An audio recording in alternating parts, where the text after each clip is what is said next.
আসসালামু আলাইকুম ভিউয়ার্স, আজকে আমি আপনাদের ক্যারামেল পুডিং কিভাবে বানাই সেটা দেখাবো। এই রেসিপিটি জানে না এমন মানুষ মনে হয় পৃথিবীতে কমই আছে। তবুও যেহেতু রেসিপিটি এতই জনপ্রিয়, আমি চাচ্ছিলাম আমি কিভাবে তৈরি করি সেটা একটু দেখিয়ে দিই। খুব সহজে 3টি টিপস সহ দেখাবো আজকের এই রেসিপিটি। একদম পারফেক্ট মিশ্রণ পুডিং কিভাবে বানায় চলুন আর দেরি না করে এখনই দেখে নেওয়া যাক। প্রথমে আমি একটি পাত্রে এখানে 3 টেবিল চামচ চিনি দিয়ে দিয়েছি। আমি চুলাটাকে মিডিয়াম টু লো আঁচে রেখেছি। এখানে আমি কোনো পানি ছাড়াই এটাকে মেল্ট করে নিয়েছি। আমার ক্যারামেলটা তৈরি হয়ে গেছে।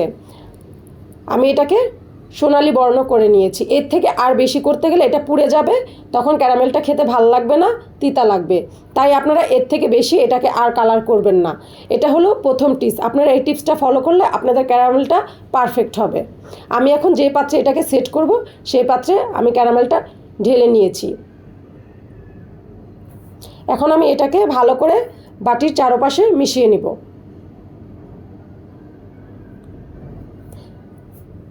এখন আমরা চলে যাব পরবর্তী স্টেপে। এখানে আমি 3টি ডিম নিয়ে নিয়েছি। আমি ডিমটাকে ফ্রিজ থেকে 1 ঘন্টা আগে বের করে রেখেছিলাম। আপনারাও যদি ডিমগুলো ফ্রিজে থাকে আপনারাও ফ্রিজ থেকে আগের থেকেই বের করে রাখার চেষ্টা করবেন। এখন আমি এখানে 1 কাপের হাফ কাপ পরিমাণ চিনি দিয়ে দিব।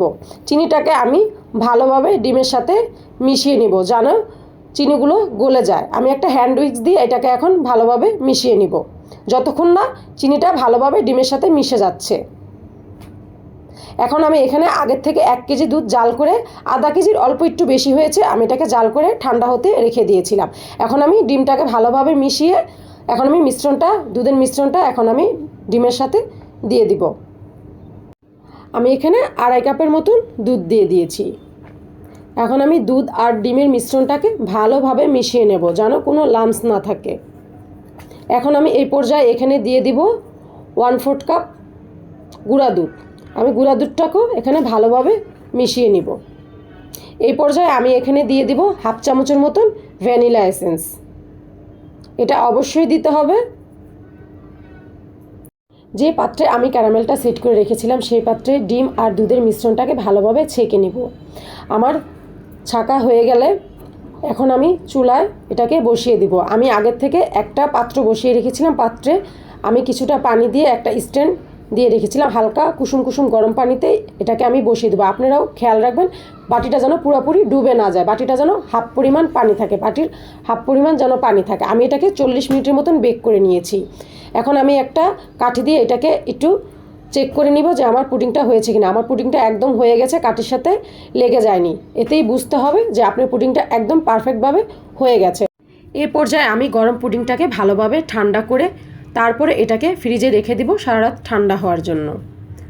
এখন আমি এটাকে ফ্রিজ থেকে বের করে নিচ্ছি এবং একটা ছুরির সাহায্যে এটাকে ভালোভাবে ছাড়িয়ে নিতে হবে। তারপর আমি উপরে একটা প্লেট দিয়ে এটাকে ভালোভাবে পুডিংটাকে বের করে নিব। কাজটা একটু সাবধানে করবেন। আর কিন্তু অবশ্যই পুডিংটি গরম অবস্থায় বোল থেকে বের করতে যাবেন না, তাহলে কিন্তু পুডিংটি একেবারে ভেঙে যাবে। নিশ্চয়ই খেয়াল করেছেন পুডিংটা একদম পারফেক্ট হয়েছে, কালারটাও অনেক সুন্দর হয়েছে। আমার রেসিপিটি আপনারাও বাসায় ট্রাই করে দেখবেন, আশা করি ভালো লাগবে। এখন আমি আপনাদের সাথে কেটে শেয়ার করব। পুডিংটা মাশাআল্লাহ খেতে খুবই মজা হয়েছে। আপনারাও ট্রাই করবেন। রেসিপিটি কেমন লাগলো প্লিজ জানাবেন। আমার চ্যানেলটিকে এখনও সাবস্ক্রাইব না করে থাকলে সাবস্ক্রাইব করে ফেলুন এবং বেশি বেশি লাইক, কমেন্ট ও শেয়ার করুন। আজকে এইটুকুই। সবাই ভালো থাকবেন। আসসালামু আলাইকুম।